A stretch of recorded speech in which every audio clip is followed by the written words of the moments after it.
Hey guys, it's Stacy here, and we are here with you today with another awesome career transformation story. And why is it so awesome? Well, we have the amazing Krischelle with us here today, and she is going to share all about her journey with you because we know that it's so helpful to know that there are people just like you who have made it to the other side, who have had hope that there could be something more fulfilling, that they could actually reach for their dream and have it. And Krischelle is, again, just more proof that it is possible. And it's right here. It's available right now for you if you want it. So welcome, Krischelle. Good morning, Stacy. Thank you for the opportunity to share my story. I'm super excited. Yes, thank you. We're going to get into some awesome questions here for you, and we look forward to hearing all about it. So let's start off with telling us, before coaching, before all of these changes for you, what was really going on in your life and your career and in terms of the pain and the challenges there? Sure. So lots of things going on, like you just mentioned. And I would say what I learned through this journey is that there were certain things that I was prioritizing and chasing that I thought were going to make me happy. Things like a job title, particular compensation, a certain level of leadership and accountability and that sort of thing. And so what I've learned is that I wasn't chasing the right things. And so as a result, I was frustrated with how things were going, either at work or in my personal accomplishments and fulfillment and that sort of thing. And so it was really digging deep through this process and getting to a point where I realized that I wasn't happy with the things that I was chasing, and there was a void, and I wasn't at a place where I could figure out what it was that could really help get me out of that. And one of the things that's really interesting about that is that I'm in HR. And I am often the person who people are coming to, and they're in a similar place. And so they're asking questions about career and job satisfaction. And I don't love what I'm doing today. How do I find what I want to do? And so it was a little bit more challenging even for me internally to say, this is your profession and you're helping other people do it, and you're stuck in what makes you happy and the work that you're doing and the job that you're doing. So even just a little bit of doubt and twinge in the work that I was doing and advice that I was giving others, because I was in a really challenging space, and it was hard emotionally. And it was hard from a professional standpoint and my self-worth and sense of accomplishment. So that's kind of in a nutshell where I was at. Mm-hmm. Yeah. And tell me about this too, is you build up for you for a while where you shared with me that you felt like, gosh, did I make a mistake? And you started to have those thoughts go on in your head that were really negative and causing that self-doubt and really fear for the future. Can you share more about that? Sure. Yeah, I think it's, we all maybe have certain aspirations for ourselves, certain things that we think that we're supposed to achieve. And sometimes it's for ourselves and sometimes it's for others, other pressures or other expectations or things like that we feel are being put on us. And I was doing that, admittedly, and I was focusing on the external and what others might be thinking or what other expectations there were on me, which as I dug deep, there really weren't those expectations of others on me. It was simply myself and me in control of causing the doubt and the questions and the lack of self-confidence. And so it was really, when I dug deep, it was on me. It wasn't what others were thinking. So I share that, Stacy, because I think sometimes we view external pressures or expectations as the thing that define us.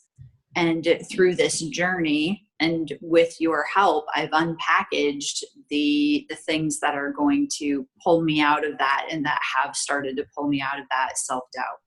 Mm-hmm. How did you feel, Krischelle, that this was spreading into all these other areas of your life with emotional, physical health, just dominating your thoughts, even relationships? What were some of those effects there? Yes.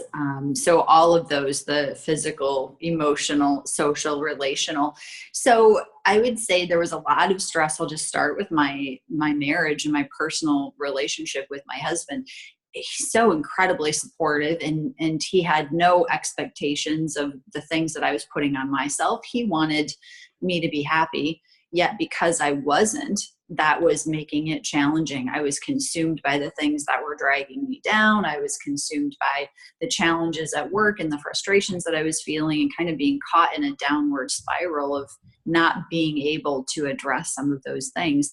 And then, as you can imagine, there's the physical toll that that took. Then I wasn't sleeping. And when you're not sleeping very well, that is such a pivotal component to our health and our well-being, that then that just kind of spiraled into bad choices from a food perspective and a lack of physical exercise perspective. And, on the physical side, it really started with a lack of sleep, and then lots of other things spiraled down as a result of that. And then, put all of that together in an emotional state. And it was a really challenging place to be. It was, sad disappointment, feeling like there were things that I needed to do that I knew I should do, and I just didn't even know how to get out of it. And when that's the story I was telling myself, that was not a healthy place to be for all of those, relational, physical, and emotional places. So it was one of those times where I really knew that I needed to reach up and ask for help, which is hard to do. I have prided myself on being a strong, confident career woman. And to have then gotten to a place where I felt like, wow, am I really those things? And well, I have to put on that front for my job and my career and the people that I'm leading. And yet in the inside, there was this, things are not really the way that I'd like them to be. Yeah. And what was that tipping point for you where you couldn't sustain this anymore? You just couldn't keep going how you were? Yeah. The moment that resonates with me is when I watched your video that I found around the inspiration and the optimism and that you had, that energy to help someone. And for me, that was the moment where I knew that I had things that I had to work on. I knew that I was frustrated and disappointed, and I just didn't even know where to go or how to start. And so when I heard your message, it just dawned on me that all the things that I haven't been able to say, that I've been feeling, were unleashed. And it was just a moment, that the first time, you and I spoke, I ended the conversation in tears. and I could right now again too, because it was just, oh my gosh, that's what I've been struggling with. That's what I need help with. And so it was that really unpackaged it for me, because I hadn't been able to put it into words. I hadn't been able to say, I really need help with this or with something. Mm-hmm. Yeah. Did it feel like you were just in that space of, am I a failure? What's wrong with me? Why can't I get this right? Am I just not good enough? Why am I making mistakes? And yet you didn't know exactly what that meant or what to reach for to get out of it. That's right. Mm-hmm. Yeah. So okay. So then tell me about this. And this is a really important distinction too, is how did you know that you were ready to play full out? And you said, you know what? Yeah, I'm scared. I don't know about this. This is weird for me. I know that I'm in pain. How did you know that you were ready to say, you know what? Yeah, I am afraid, but I am going to choose my dream. I'm going to choose a better way. I'm going to choose a solution instead of staying in the excuses and the coping mechanisms. It really came down to the mindset that I was worth it. Mm-hmm. And that it was okay to unpackage some things that were going to be uncomfortable, and to have to really dig deep. And I thought I'm worth the investment. I'm worth the time. And I want to be happy. The being happy, the finding fulfillment, finding joy, finding peace, the desire for all of those things outweighed the wanting to continue to stay in the quagmire that I was in. And so it was having hope even in the message that you had inspired me with. And it was saying, okay, I'm worth it. It's going to be hard. It's going to take time. And I don't know how others feel, but it really was an inflection point for me where I'm happy to put others first. And I want to, and I love to serve. And this was a point in time where I had to say, I had to make as much of an investment in myself as I would in other people. And I was at that, if I couldn't have gotten to a better place, it would have likely just continued to go downhill. And so it was being conscientious. It was being hope-filled. It was being inspired, and those are things. And then my husband, an amazing support, right? Hopefully everyone has a support system, whether it's a spouse or it's a best friend or it's a parent or someone that sees things in you that you're not seeing in yourself in the moment. And so those were some of the things that kind of influenced me to say, I've got to get out of this place, and there's a better place. And I can ask for help, and I needed to reach out and ask for it. Yeah, thank you for that. You said some key things there. And one is that you have to decide that you're worth it. Because here's the thing I want everybody to understand is that you cannot have what you don't believe in. If you do not believe that you are worth it, then you will not have what you are worth in this life. I mean, it just works that way.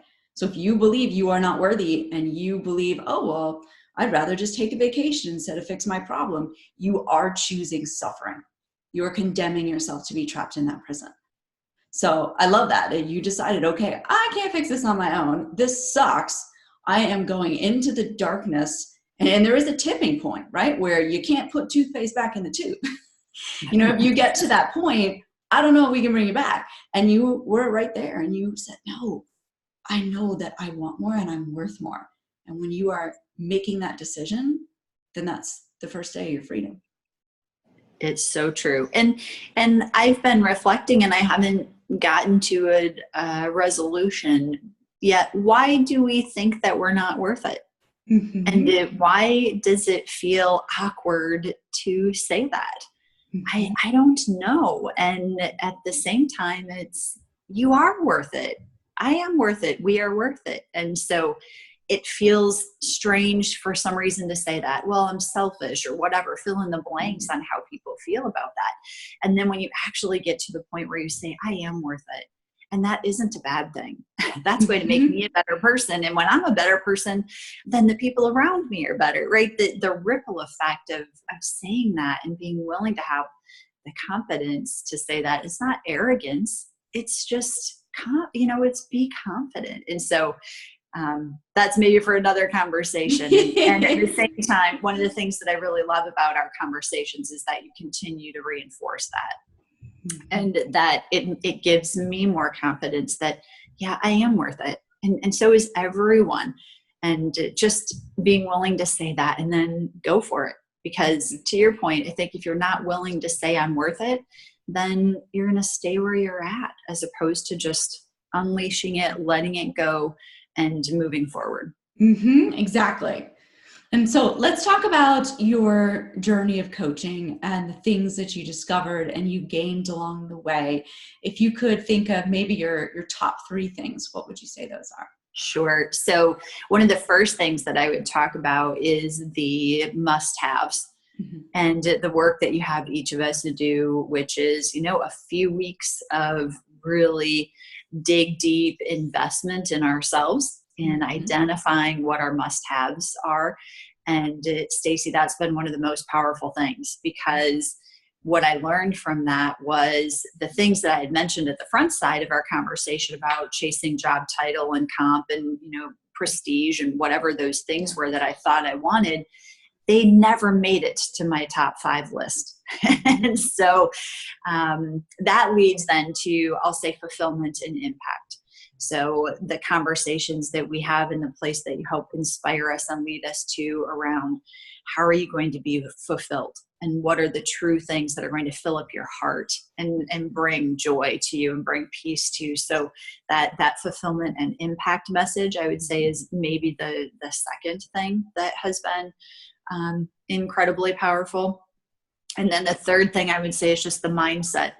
I mean, we still have conversations today, right? Several months later, where I will catch myself saying something and I'll go, whoop, wait a second, go back. What story am I telling myself? What mindset am I in? How do I shift from, I don't deserve that, or that's how it's always been, or that's how I've always done it, to that, okay, I want it to be different. I want something different, and I can be in control of that and changing the narrative. So the mindset shift to that has been inspired and encouraged is one of the gifts.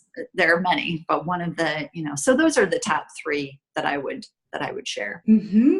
Cool. And then tell me about, so those are a lot of those pieces in that transformation along the way that's led you to that clarity and that confidence and having the right tools to get in the driver's seat and create that fulfilled career that you want.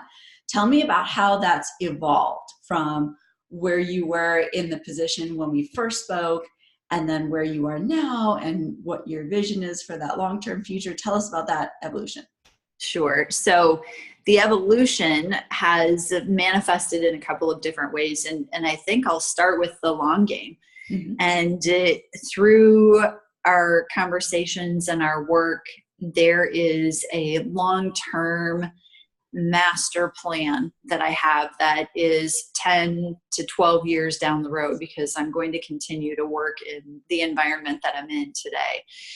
But what it did is it unleashed for me the exciting work that I want to do, where I am giving back to the fullest and greatest potential that I possibly can. And so that is a very aspirational body of work that we're building a master plan for, actually putting together, the project plan, if you will, and what is the business case for that. There's, going to be many investments that will be required with that: dollars, time, talent, resources. And so to know that I have that 10 to 12 year plan that we're working on right now feeds my soul every day, knowing that that's coming in the future. So if I look at current state and now what's going to happen in the next 10 to 12-ish years, the work that I'm doing today, I actually took a demotion in the role and the level of responsibility.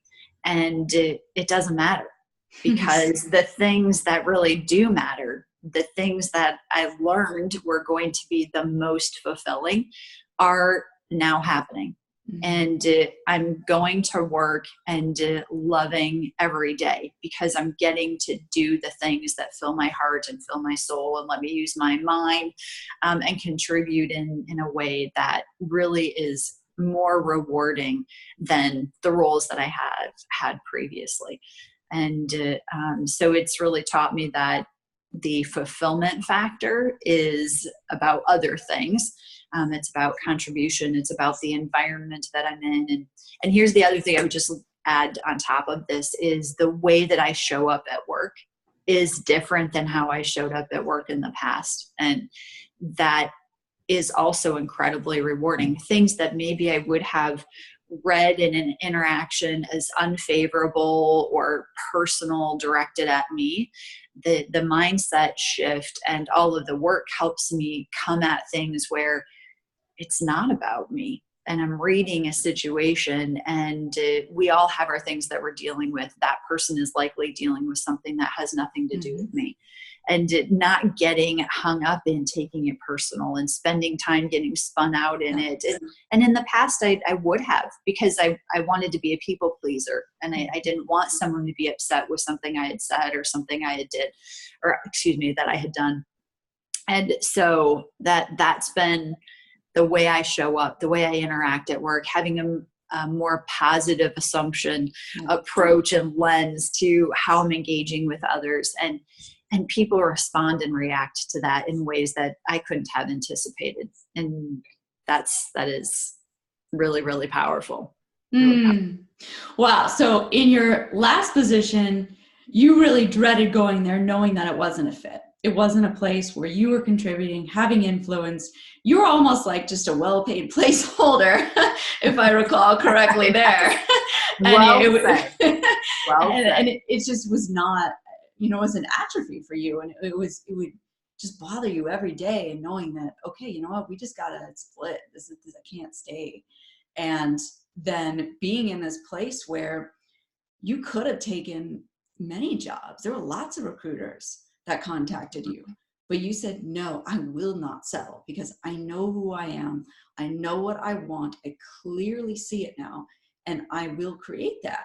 And it unfolded over a few months until you got this offer, and where you are now is just unbelievable. And it's, it's not like you went down, to like eating beans or anything either. I mean, you're still really well paid, but now now you get to love your job like 100 times more, and actually get up every day to play in your genius zone and know that it matters, and that you're in control of it, and that you can create whatever you want and actually make a difference. I mean, how is that?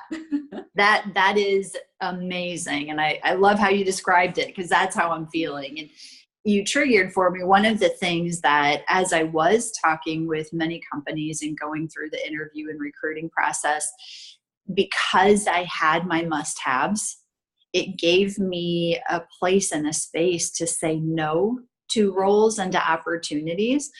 And I will tell you, that was scary. Because as you're looking for a job and someone has an opportunity, and so many great companies out there and so many great people, that sometimes we find ourselves in a place where we're afraid to say no. Yeah. And it was amazing to me. I know you and I spoke after this happened. One of the interviews that I went on, very large, successful branded company, and it would have been an amazing organization, and there were some amazing people there. Yet I had to go back and say no, because there were things from my must-have listed that were missing, and it was scary. And then when I actually did say no and I shared the whys, the response that I received from the organization that was the headhunters was, thank you for your honesty. We really have a lot of respect for you for being willing to say what it was that was important to you and what was missing here. And I thought, that went the complete opposite way that I thought that it was going to go. And they ended up calling with other opportunities that were even better. And because they had a better understanding of me and my heart and what was going to be fulfilling, then they were presenting roles that were a better match for what it was that I really desired. And so I guess the lesson that I learned in there is, sometimes you have to do the really hard thing, and you have to do the thing that you're really afraid of and you're scared of. And for me, it was having to say no to a couple of roles. And then what happened on the other side was so amazing. I never could have predicted it. You might have been able to predict it, but I hadn't. So that was, again, it was just because I was willing to say, I need the help, and what does that look like, and ask for it. That's just one amazing component of the experience. Mm-hmm. Yes, I love that. Okay, so what would you want to say to people now, people who are watching, who are struggling in your same situation and wondering if this is worth it for them? I would say, what have you got to lose? And just do it, and you're worth it. Go for it. And if you have to identify the things that are holding you back, then write them down on a sheet of paper and share them with you. And then make the investment in yourself, and tell yourself you're worth it, because you are worth it. And, this is, if you have a gym membership and you're working on yourself, and it's a commitment and an investment that you've made in yourself, this time and this investment in yourself to dig deep and explore so that you can come out with joy and peace, what are you waiting for, is what I'd say. Do it. Because you are worth it. We are worth it. Yeah. And in your case, I mean, it seems like it's just been absolutely priceless in the ways that it's changed the trajectory of your life. That is exactly what it is. It is. And to be in a place where you can be joy filled and you can go to work and be fulfilled and make an impact at the same time. There's just nothing better. There's nothing better. And there were, places and spaces in my life where I had those things, but I let go of them, and I didn't make the commitment to staying true to myself and true to those things. And that's how we ended up here. Yeah. And then to know that you don't have to worry about making a mistake anymore. You don't have to worry about, okay, I'm in the pan, I'm going to jump to the fire. You don't have to worry about that. What is that like to know that you are peacefully and solidly in that driver's seat, and you know that you're going to just continue to amplify this for the next couple decades? Yeah, it's it really is just peaceful. And I would say the second thing is that I'm spending time thinking about and working on things that are positive and favorable.